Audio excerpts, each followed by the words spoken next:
Vamos supor que João é contratado por uma grande empresa, uma multinacional, e lá ele é bem pago para desenvolver o seu trabalho. Mas o problema é que João, ele começa a observar e a reparar nas coisas da empresa e ver aquela riqueza. E o seu salário já para ele não é mais o suficiente, já não satisfaz. E de repente sopra aquela vozinha lá no fundo da mente dizendo: se você pegar isso ou aquilo, não tem problema, não faz diferença, porque da onde saiu isso tem muito mais. Então João começa a ser tentado pela sua própria cobiça. Vamos ver o que diz no livro de Tiago, capítulo 1, versículos 14 e 15, diz assim: ao contrário, cada um é tentado pela sua própria cobiça, quando esta o atrai e seduz. Então a cobiça, depois de haver concebido, dá à luz o pecado, e o pecado, uma vez consumado, gera a morte. E o que isso significa? Que a cobiça, ela nasce na mente, é alimentada no coração, dá à luz ao pecado, e o pecado, sendo consumado, gera a morte, tanto a morte física quanto a morte espiritual. E nesse mesmo exemplo, imaginemos que João ele cai em tentação. Ele começa a pegar as coisas dentro da empresa. De fato, ele começa a roubar. Agora, a pergunta que te faço é a seguinte: João ainda é digno de continuar trabalhando naquele lugar? Deixe aqui nos comentários logo abaixo a sua resposta e a sua opinião. Interaja com o canal, curtem, compartilhem, pessoal, é de graça, não custa nada. Se inscrevam no meu canal, tá? Ativem o sininho para que vocês vão receber as notificações de quando eu produzir mais vídeos.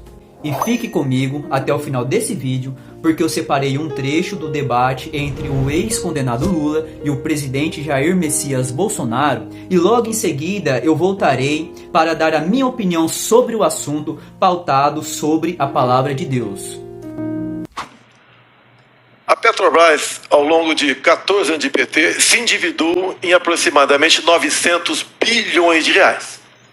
Fruto de desmandos, refinarias começaram concluídas, entre tantas outras coisas. Esses 900 bilhões de reais daria para fazer 60 vezes a transposição do Rio São Francisco. Ou seja, o povo nordestino sofreu por falta d'água por causa de corrupção do seu governo. Mais ainda, esse montante é equivalente a 120 vezes o orçamento do Ministério da Infraestrutura. Eu estou falando isso para que você tenha noção do tamanho da corrupção somente na Petrobras. E delatores devolveram 6 bilhões de reais. Ou seja, corrupção houve. Ô, presidente Lula, o senhor quer voltar ao poder para quê? Para continuar fazendo a mesma coisa na Petrobras? Eu acho que de vez em quando a gente tem que acreditar, sabe, de que nada acontece por acaso. Era preciso ser ele para me perguntar. E eu sabia que essa pergunta viria.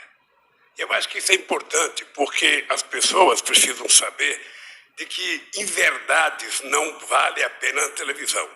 Citar números que são mentirosos também não compensa na televisão. Aqui é importante a gente citar o seguinte, tá? Não teve nenhum presidente da República que fez mais investigação para que a gente apurasse a corrupção do que nós fizemos. E é importante deixar claro que nós fizemos o portal da transparência, a fiscalização da TGU, a lei de acesso à informação, a lei anticorrupção, a lei contra crime organizado, a lei contra a lavagem de dinheiro, colocamos a AGU no combate à corrupção, fizemos o COAF funcionar e a movimentação bancárias atípicas.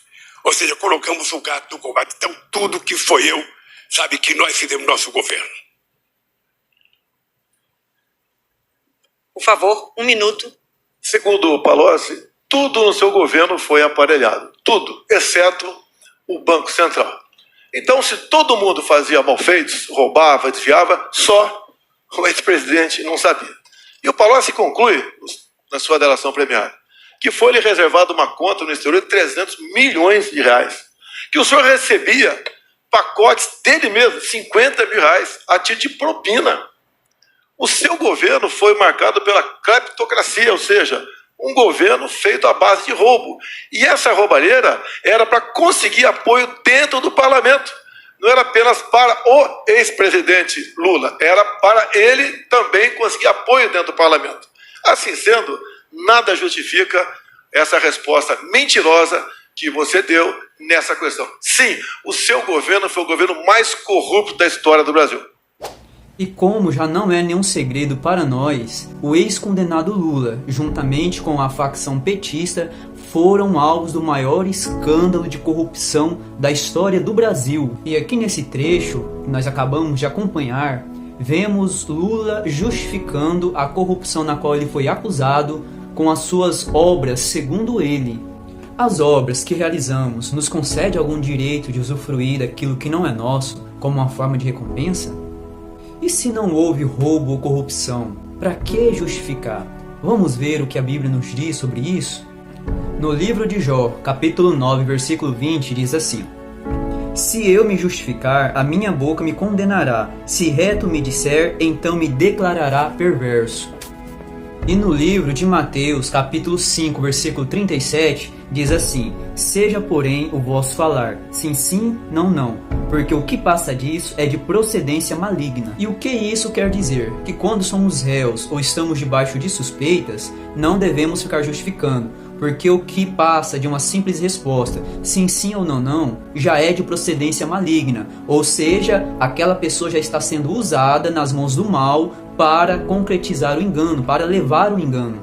Saber o que há no coração do homem, isso só cabe a Deus, mas é certo que as Escrituras nos ensinam a conhecer a árvore pelos seus frutos. E existe algum fruto bom de alguém da onde parte o escândalo? Certamente que não. E todos nós estamos acompanhando essa história confusa e embaraçosa de alguém tentando se eleger nesse cenário de bagunça, e já nos cheiram mal os frutos estragados. Nem mesmo a justiça já representa mais a sociedade na qual vivemos. E vemos de uma forma tão clara as perseguições sendo realizadas aos patriotas, tentando apagar a luz daqueles que ainda se preocupam com a imagem do nosso país. Mas como tudo está normal, não está acontecendo nada, vamos varrer a sujeira para debaixo do tapete e vida que segue. Vamos analisar, pessoal, quais são as bandeiras e pautas defendidas pelos candidatos que estão à frente nas pesquisas. E vejam quem defende pautas que estejam aliados com a Bíblia e aqueles que são contra a Bíblia. E retornando ao exemplo do início desse vídeo, vocês acham que João contrariou ou não a vontade de Deus e do seu patrão, pegando e roubando as coisas de dentro da empresa? E se você fosse o patrão de João, ainda assim confiaria em deixá-lo trabalhar para você? Bom, a escolha é sua. Ou elimina toda a sujeira, salvando a sua empresa do pior, ou permite a sujeira continuar mesmo sabendo que a sua empresa corre sérios riscos de afundar. Bom, pessoal, vou ficando por aqui. É necessário colocarmos a mão na consciência, pedir a direção de Deus para escolhermos o melhor para o nosso país, pois, independente do que aconteça, todos nós merecemos ver a nossa geração cada vez melhor. E é isso aí, pessoal. Tenham todos um ótimo abraço e até o próximo vídeo.